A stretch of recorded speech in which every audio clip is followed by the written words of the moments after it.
जय Swaminarayan. Good morning विद्यार्थी मित्रों। आज आपणे धोरण 12 कॉमर्स विषय है इकोनॉमिक्स, जेमा पाठ 8 कृषि क्षेत्र अंदर आगळ थोड़ो अभ्यास करशुं। तो विद्यार्थी मित्रों, आपणे गया विडियोनी अंदर पण ए खेत उत्पादकता वधारवाना उपायों विषे चर्चा करी थी। तो खेत उत्पादकता वधारवा माटे ना जे संस्थाकीय परिबळो जे छे एनी चर्चा आपणे करी गया। हवे आ वखते खेत उत्पादकता वधारवाना टेक्नोलॉजिकल उपायों विषे टूंकमां आपणे समजीशुं। 3 प्रकारे कृषि उत्पादकता एटले के खेत उत्पादकता में वधारो लाववा माटेना प्रयासों थया छे। संस्थाकीय सुधाराओ, टेक्नोलॉजिकल सुधाराओ अने केटल्याक आपणे अन्य उपायों।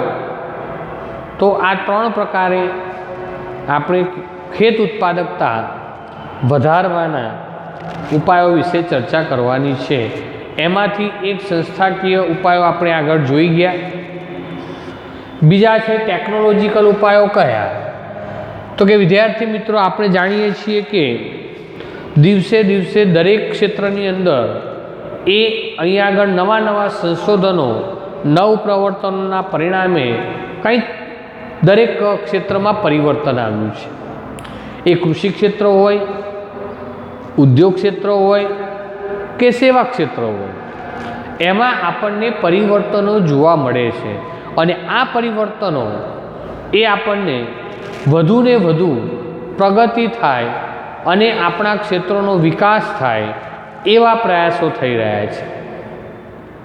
तो अहीं आगळ आपणे जाणीए के टेक्नोलॉजिकल सुधाराओ एटले के संस्थाकीय सुधारानी सरखामणीए टेक्नोलॉजिकल सुधाराओ पण एटला ज वधु सरळ अने एक लाभ आपनारा सुधारा छे कि जेना कारणे आपणे खेत उत्पादकता में खूब ज सारू परिणाम ए आपणे प्राप्त करी शकीए तेम छे।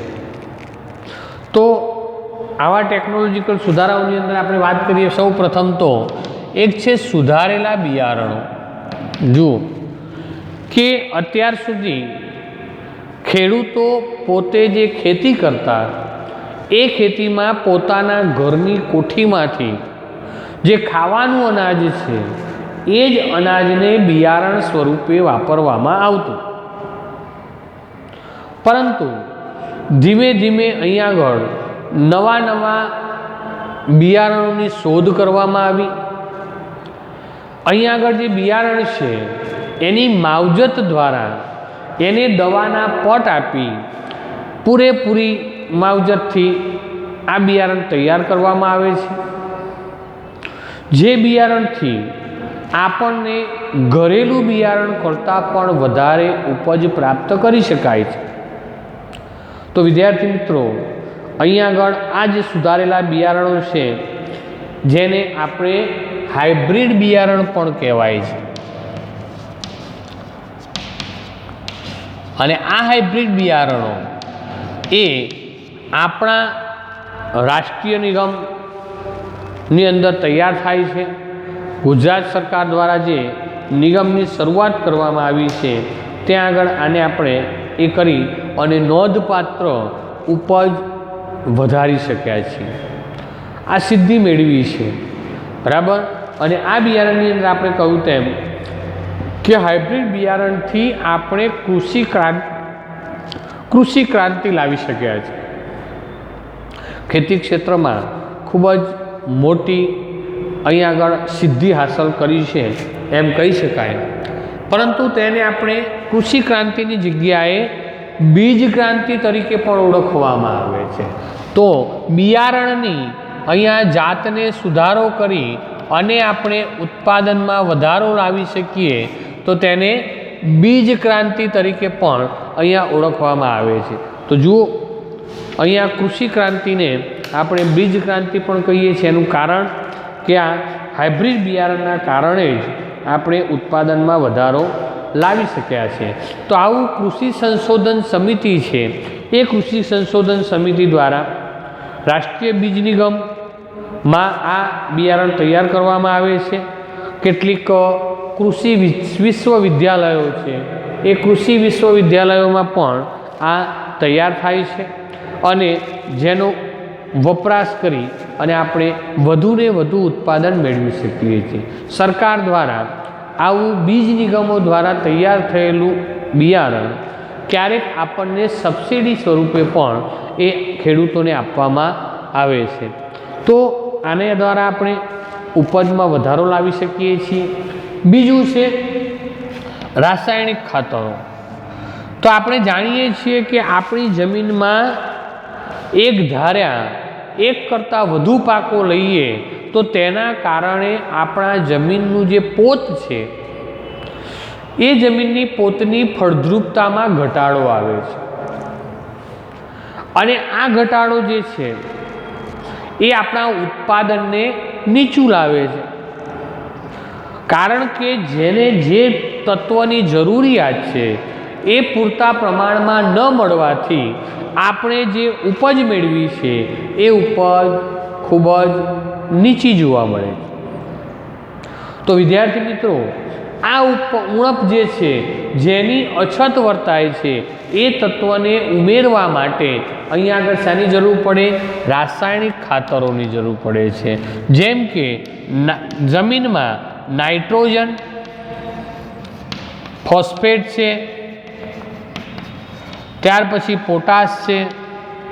તો આ બધા વગેરે તત્વો દ્વારા આપણે જમીનના પોતને સુધારી શકીએ છીએ. જમીનની જે ફળદ્રુપતા છે એ ફળદ્રુપતામાં વધારો લાવી શકીએ છીએ.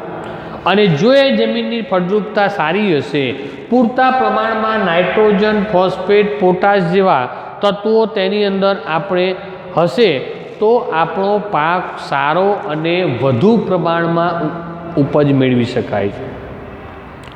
તો આમ અહીંયા આગળ આપણે રાસાયણિક ખાતરનો ઉપયોગ, એનો વપરાશ એ વધારી અને આપણે શું કરી શકાય છે? ખેત ઉત્પાદકતા વધારી શકાય છે. તો રાસાયણિક ખાતરનો વપરાશ વધવો જોઈએ. જો કે ધીમે ધીમે ખેડૂતો એ આનો વપરાશ વધારે છે. આ ઉપરાંત કેટલાક જૈવિક ખાતરોનો પણ આપણે ઉપયોગ કરી શકીએ છીએ. તો વિદ્યાર્થી મિત્રો, આ એક ટેકનોલોજીકલ સુધારો અને એ અહીંયા આગળ યંત્રોવત દ્વારા તૈયાર થતું જે મિશ્રણ દ્વારા જે રાસાયણિક ખાતર છે, કેમિકલનો ઉપયોગ કરી અને જે બનતું આ ખાતર, જેની અંદર આપણને જમીનની અંદર રહેલી ઉણપને પૂર્ણ કરવાનો પ્રયત્ન થાય છે. બરાબર? તો એના દ્વારા આપણે ખેત ઉત્પાદકતા વધારી શકીએ છીએ.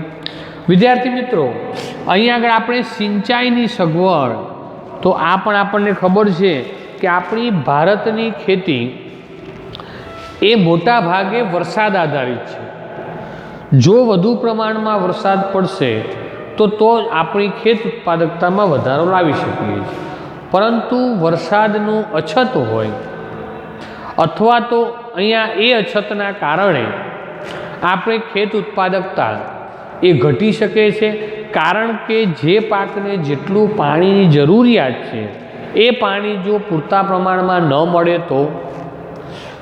તો આપણે પૂરતા પ્રમાણમાં પાકને સારી રીતે ઉપજ મેળવી શકતા નથી.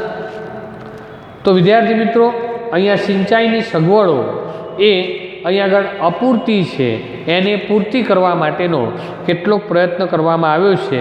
સિંચાઈ સિવાય, પાણી સિવાય બધા જ તત્વો નકામા છે. બધા જ ઉપાયો નિરર્થક છે. કારણ કે પાણી હશે તો જ પાકની ઉપજ એ આપણને સારી રીતે મળતી હોય છે. સમયસર પાણી મેળવવા માટે અહીંયા કેટલીક એ નાની સિંચાઈ યોજનાઓ, મધ્યમ સિંચાઈ યોજનાઓની શરૂઆત સરકાર દ્વારા કરવામાં આવી છે. સરદાર સરોવર નિગમ કે જેના દ્વારા આપણને કેનાલ અને ઢાળિયા પદ્ધતિ દ્વારા ગામડે ગામડે ખેતી સુધી પાણી પહોંચાડવાનો પ્રયત્ન થયો છે. કચ્છથી કેવડિયા સુધી પાઇપલાઇનો દ્વારા પણ પાણીની સુવિધા એ આપવામાં આવી છે. ટૂંકમાં અહીંયા આગળ કૃષિ ક્ષેત્ર માટે કેનાલની વ્યવસ્થા કરી અને એના દ્વારા પાણી એ પૂરું પાડવામાં આવે છે. તો માળખાકીય વિકાસ ભંડોળની રચનાઓ દ્વારા સિંચાઈ ક્ષેત્રના વિકાસ યોજનાઓ દ્વારા અહીંયા પાણીની સુવિધા એ પૂરી પાડવામાં આવી છે કે જેના કારણે આપણે સઘન કૃષિ કરી શકીએ છીએ। સઘન કૃષિ શું છે? બરાબર, તો સિંચાઈની વ્યવસ્થાના કારણે જ સઘન કૃષિ શક્ય બને છે કે એક જ ખેતરમાંથી અથવા જમીનમાંથી એક કરતાં વધુ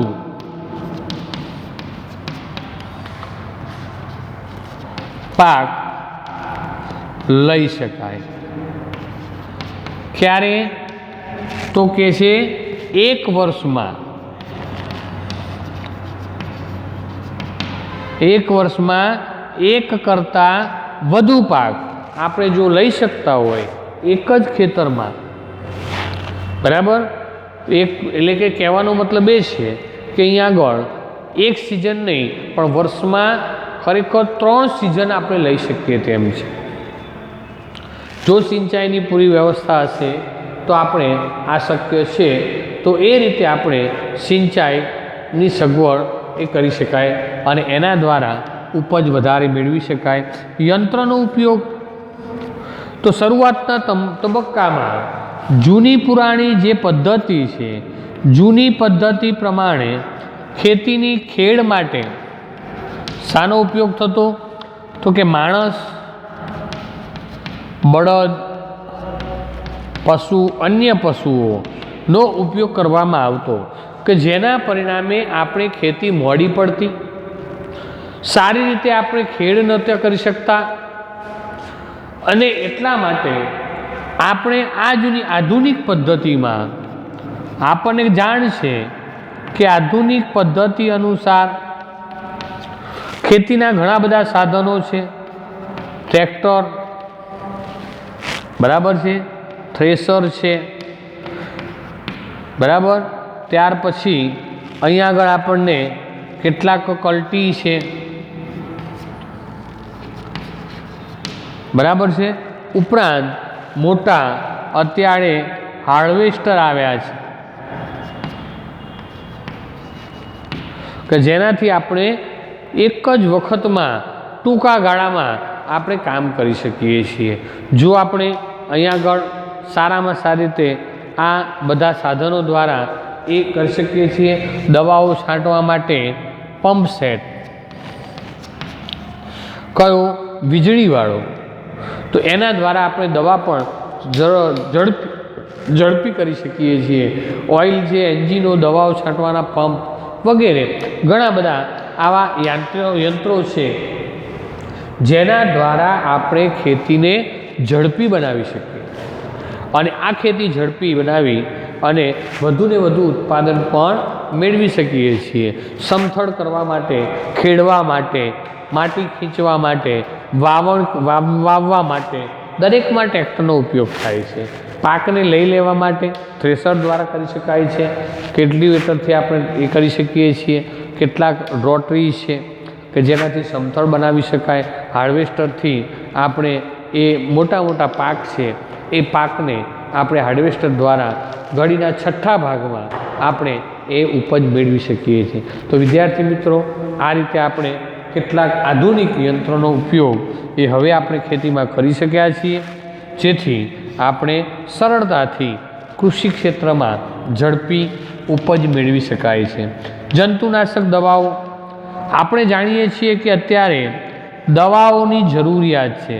5% પાકનું નુકસાન એ રોગના કારણે થાય છે અને આ રોગના કારણે આપણે અહીંયા આગળ શું થશે?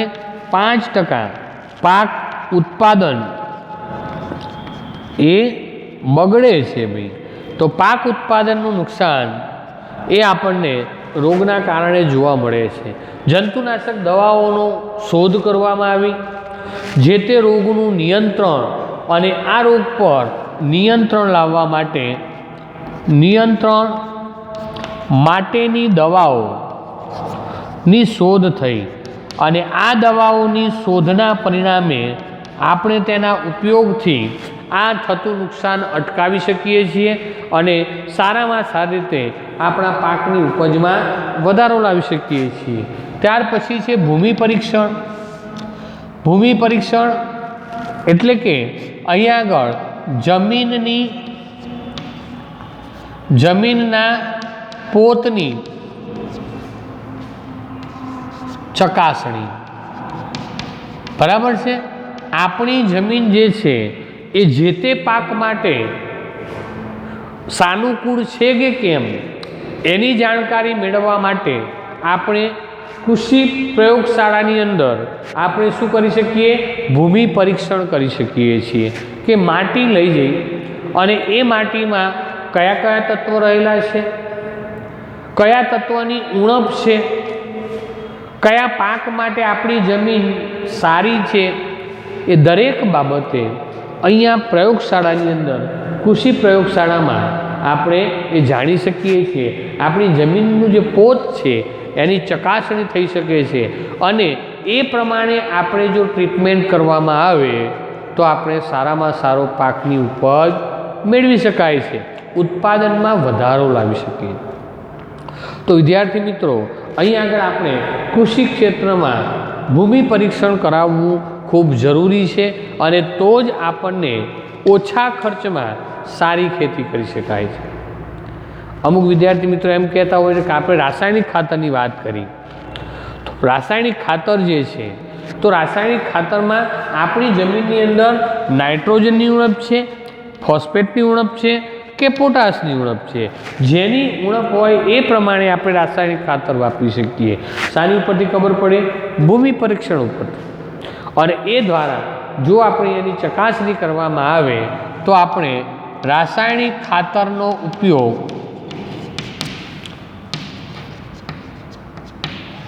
યોગ્ય કરી શકીએ।